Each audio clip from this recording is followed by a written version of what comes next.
അടുത്ത് നമ്മൾ നോക്കാൻ പോകുന്നത് നമുക്കറിയാം നമ്മുടെ ബെൻസീനിൽ പൈലക്ട്രോൺ ക്ലൗഡ്സ് ഉണ്ട്, എബോവും ബിലോവും ഉണ്ട്. അത് ഇലക്ട്രോണിൻ്റെ ഒരു സോഴ്സായിട്ട് ആക്ട് ചെയ്യും.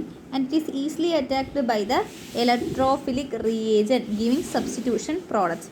So the pi-electron clouds present above and below the benzene ring act as an എന്തായിട്ട് ആക്ട് ചെയ്യും അതൊന്ന് പഠിച്ചു വയ്ക്കുക. Act as a source of electrons and it is easily attacked by the electrophilic reagents giving substitution products. Hence the characteristic reactions of aromatic compounds are electrophilic substitution reactions.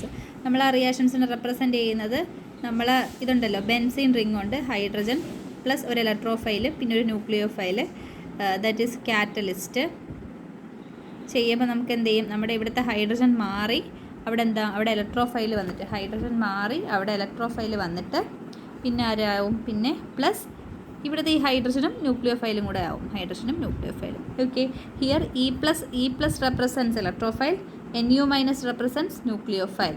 Okay, മെക്കാനിസമാണ് important ആയിട്ട് നോക്കേണ്ടത്. Mechanism of aromatic electrophilic substitution involves the following step. അതിൽ step 1 ആണ് നമ്മൾ ആദ്യം പറയുന്നത്. Step 1 എന്ന് പറഞ്ഞാൽ ഇക്വേഷനായിട്ട് പഠിക്കുക. നമ്മൾ ഇലക്ട്രോഫിലിക് ആദ്യം വേണ്ടേ, ആദ്യം നമുക്ക് NU ഉണ്ടായിരുന്നു, നമ്മളതിനെ കാറ്റലിസ്റ്റുമായിട്ട് റിയാക്ട് ചെയ്യുമ്പോൾ നമുക്ക് E++NU മൈനസ് എന്ന് കിട്ടും. NU മൈനസ് ദറ്റ് ഇസ് NUയും കാറ്റലിസ്റ്റും കൂടെ ചേർന്നൊരു പ്രോഡക്റ്റ് കിട്ടും. ഇതാണ് ഫസ്റ്റ് പോയിന്റ് പഠിക്കുക, generation of generation of electrophile. ഇതിൽ നിന്ന് നമുക്ക് എന്തോ മനസ്സിലായി, ഇലക്ട്രോൺ റിച്ച് ആയിട്ടുള്ള ബെൻസീൻ റിങ്, ഇലക്ട്രോൺ ഡെഫിഷ്യൻ്റ് ആയിട്ടുള്ള ഇവിടെ അവസാനം നമുക്ക് കിട്ടുന്ന എന്തുവാണ്, mono substituted benzene. That is നമ്മളിങ്ങനെയാണ് റെപ്രസെൻറ്റ് ചെയ്യുന്നത്. ആദ്യം ഒരു ബെൻസീൻ ഉണ്ട്, പിന്നെ പ്ലസ് EY എന്ന് പറയുമ്പോൾ എന്താണ്, NU ആണ് അവർ ഉദ്ദേശിക്കുന്നത്. ദാറ്റ് ഈസ് ഇലക്ട്രോൺ ഡെഫിഷ്യൻ്റ് ആണ്. അപ്പോൾ ഇലക്ട്രോൺ ഡെഫിഷ്യൻ എന്ന് പറഞ്ഞാൽ ഇലക്ട്രോഫൈൽസ് ആണ്. അതിൽ നിന്നും E+ ജനറേറ്റ് ചെയ്യും. ആ E+ എന്ത് ചെയ്യും, ഈ Hനെ സബ്സ്റ്റിറ്റ്യൂട്ട് ചെയ്തിട്ട് ഇവിടെ E വരും. ദാറ്റ്സ് വിൽ ഗീവ് Hഉം അവസാനം Yയും.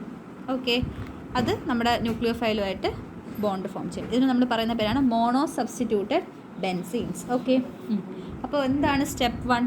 The electrophile accepts an electron pair from the system of benzene to form a carbocation or an arenium ion. നമ്മൾ ആദ്യം പറഞ്ഞ സ്റ്റെപ്പ് 1 നമ്മുടെ ടെക്സ്റ്റിലുണ്ടായിരുന്നു, that is generation of electrophile. ഈ സ്റ്റെപ്പ് 2 ആണ് നമ്മൾ പറയാൻ പോകുന്നത്. ഓക്കെ, അപ്പോൾ നമ്മൾ പറഞ്ഞുകൊണ്ടിരുന്നത് സ്റ്റെപ്പ് നമ്പർ 2 എന്താണ്, ഇലക്ട്രോഫൈൽ എന്ത് ചെയ്യും, നമ്മുടെ ഇലക്ട്രോഫൈലായിട്ടുള്ള E+. ഓക്കെ, ഇലക്ട്രോഫൈൽ എന്ത് ചെയ്യും, attacks the pi electron cloud of the aromatic റിങ്ങിൻ്റെ പൈ ഇലക്ട്രോൺ ക്ലൗഡ്സിനെ അറ്റാക്ക് ചെയ്യുന്നു. ഓക്കെ, അപ്പോൾ നമ്മുടെ ഇലക്ട്രോഫൈൽ നമ്മുടെ ബെൻസിൻ്റെ പൈ ഇലക്ട്രോൺ ക്ലൗഡ്സിനെ അറ്റാക്ക് ചെയ്യുന്നു. അത് കാരണം electrophile is attached to one of the carbon atom. Electrophile is attached to the one of the carbon atom.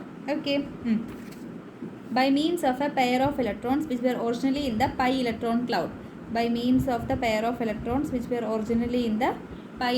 cloud. Okay, ഞാൻ എങ്ങനെയാണെന്ന് കാണിച്ചു തരാം.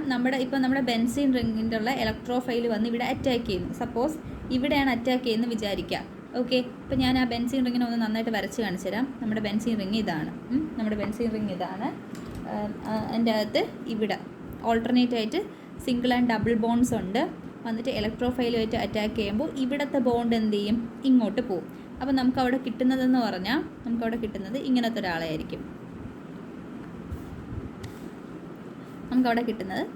ഒരാളായിരിക്കും. ദാറ്റ് ഈസ് ഇവിടെ 2 ലോൺ പെയേഴ്സ് ഉണ്ട്. അപ്പോൾ അവിടെ നെഗറ്റീവ് ചാർജാണ്, ഇവിടെ പോസിറ്റീവ് ചാർജ് ആയിരിക്കും.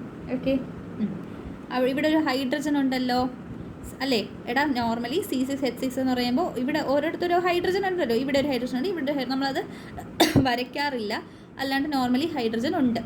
അപ്പോൾ ഇവിടെ ഒരു ഹൈഡ്രജനും ഉണ്ട്. അപ്പോൾ നമ്മുടെ ഇലക്ട്രോഫൈൽ വന്ന് അറ്റാക്ക് ചെയ്യുകയാണ്. E+ വന്ന് അറ്റാക്ക് ചെയ്യുമ്പോൾ എന്ത് ചെയ്യും, ഈ E+ വന്ന് ഇവിടെ ഇരിക്കും. അപ്പം E-ൻ്റെ പ്ലസ്സും ഇവിടുത്തെ മൈനസും മാറിയിട്ട് അവിടെ E വന്നിരിക്കും. അപ്പോൾ നമുക്ക് അതിനുശേഷമുള്ള സ്ട്രക്ചർ നമുക്ക് ഇങ്ങനെ കിട്ടും. ദാറ്റ് ഈസ് ഇറ്റ് ഗീവ്സ് ഇങ്ങനെ കിട്ടും. ദാറ്റ് ഈസ് ഇവിടെ നമ്മുടെ ഡബിൾ ബോൺസ്, ഇവിടെ E, ഇവിടെ H, ഇവിടുത്തെ പ്ലസ്സും മൈനസും ക്യാൻസലായി, ഇവിടെ ഓൾറെഡി പ്ലസ് ഉണ്ടായിരുന്നല്ലോ, ഇങ്ങനെ കിട്ടും. അതിങ്ങനെ മാറിക്കൊണ്ടിരിക്കും. ഓൾട്ടർനേറ്റ് ഡബിൾ ബോൺസ് വരും. അങ്ങനെ വരുമ്പോൾ അവസാനം നമുക്ക് മനസ്സിലാവും, നമുക്ക് ഇവിടെ ഒരു sp3 കാർബൺ അല്ലേ, നമ്മുടെ ബെൻസീൻ റിംഗ് എന്ന് പറഞ്ഞാൽ 3sp2 കാർബൺ ആറ്റംസ് ആണ്. അപ്പോൾ അതാണ് അതിന് അരോമാറ്റിക് ക്യാരക്ടർ കൊടുക്കുന്നത്. അപ്പോൾ ഇവിടെ എന്ത് സംഭവിക്കും? ഇവിടെ ഇങ്ങനെ ഒരു ഓപ്ഷൻ വരും, ദാറ്റ് ഈസ് ഒരു ഹൈഡ്രജൻ, ഒരു ഇലക്ട്രോഫൈല് എന്ത് ചെയ്യും, ഇങ്ങനെ മൊത്തത്തിൽ ഒരു പ്ലസ്. ഇത് ഉദ്ദേശിക്കുന്നത് പ്ലസ് നമ്മൾ കംപ്ലീറ്റ് ചെയ്യത്തില്ല കേട്ടോ. കാരണം എന്ന് പറഞ്ഞാൽ നമ്മുടെ പൈ ഇലക്ട്രോൺസ് ഡീലോക്കലൈസ്ഡ് ആയിരിക്കും 5 sp2 ഹൈബ്രിഡ് ഓർബിറ്റൽസ്. ഇത് sp3, ഇത് sp2, ഇത് sp2, ഇത് sp2, ഇത് sp2, ഇത് sp2. 5 എന്തുവാണ് നമ്മുടെ കാർബൺ ആറ്റംസും sp3 ഒരു 5 sp3 കാർബൺ ആറ്റവും ഒരു sp3 കാർബൺ ആറ്റവും നമുക്ക് 4 പൈ ഇലക്ട്രോൺസ് ഇല്ലേ, അത് ഡീലോക്കലൈസ്ഡ് ആയിട്ടുകൊണ്ടിരിക്കും. അതുകൊണ്ട് തന്നെ അരോമാറ്റിക് ക്യാരക്ടർ അത് കാണിക്കത്തില്ല. ഇതൊരു ഇൻ്റർമീഡിയറ്റ് സ്റ്റേജ് ആണ്. ഇതൊരു കാർബോകാറ്റനാണ്. കാരണം പ്ലസ് ചാർജ് ഇങ്ങനെ മാറിക്കൊണ്ടിരിക്കും. അതാണ് ഇവിടെ നമ്മൾ അകത്തൊരു പ്ലസ് ചാർജ് കൊടുത്തത്. നമുക്ക് നേരത്തെ ഇവിടെ പ്ലസ് വന്നു, പിന്നെ കുറച്ച് കഴിയുമ്പോൾ നമുക്ക് ഇവിടെ പ്ലസ് വരും, ഇവിടെ പ്ലസ് വരും, അങ്ങനെ മാറിക്കൊണ്ടിരിക്കും.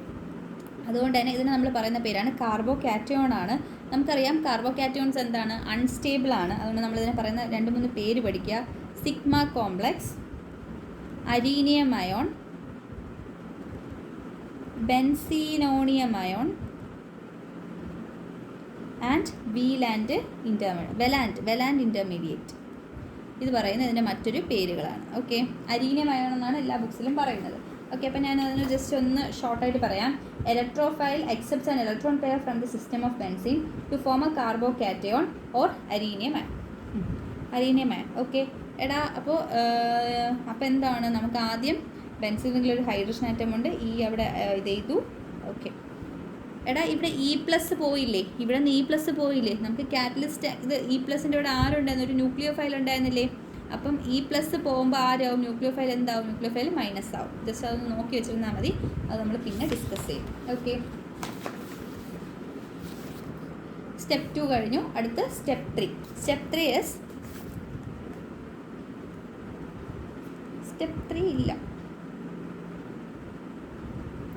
സ്റ്റെപ്പ് 3 ഇതിൽ പറയുന്നില്ല. ഡയറക്റ്റ് ഒരു സ്റ്റെപ്പ് 4ലോട്ടാണ് പോയിരിക്കുന്നത്, that is loss of proton. അടുത്ത് നമ്മൾ നോക്കാൻ പോകുന്നതാണ് ലോസ് ഓഫ് പ്രോട്ടോൺ. നമുക്കറിയാം നമ്മുടെ അരീനിയം അയൺ ഇപ്പോൾ ഇങ്ങനെയാണ് ഇരിക്കുന്നത്. ഓക്കെ, എങ്ങനെയാണ്, ഒരു H ഉണ്ട്, ഒരു E ഉണ്ട്, ഇവിടെ ഒരു പ്ലസ് ഉണ്ട്, ഇങ്ങനെയാണ് ഇരിക്കുന്നത്. അപ്പോൾ ഇനി നമ്മളിൽ വേറെ ആരൊക്കെ ഉണ്ട്, ഇപ്പം NUയും ഒരു കാറ്റലിസ്റ്റും ഉണ്ട്. നമുക്കപ്പോൾ എന്ത് സംഭവിക്കുന്ന അറിയാവൂടാ, ഈ H എന്ത് ചെയ്യും, ഇവിടെ നിന്ന് മാറും. ഈ H ഇവിടെ നിന്ന് പോകും. ഇവിടെ നിന്ന് പോകുമ്പോൾ H+ ആയിട്ടല്ലേ പോകുന്നത്, H+ ആയിട്ട് പോകുന്നു. ഈ ബോണ്ട് അതെന്ത് ചെയ്യും, അത് അകത്തോട്ട് വരും. ദാറ്റ് ഇസ് നമുക്ക് ആ ബോണ്ട് ഇവിടെ വരും.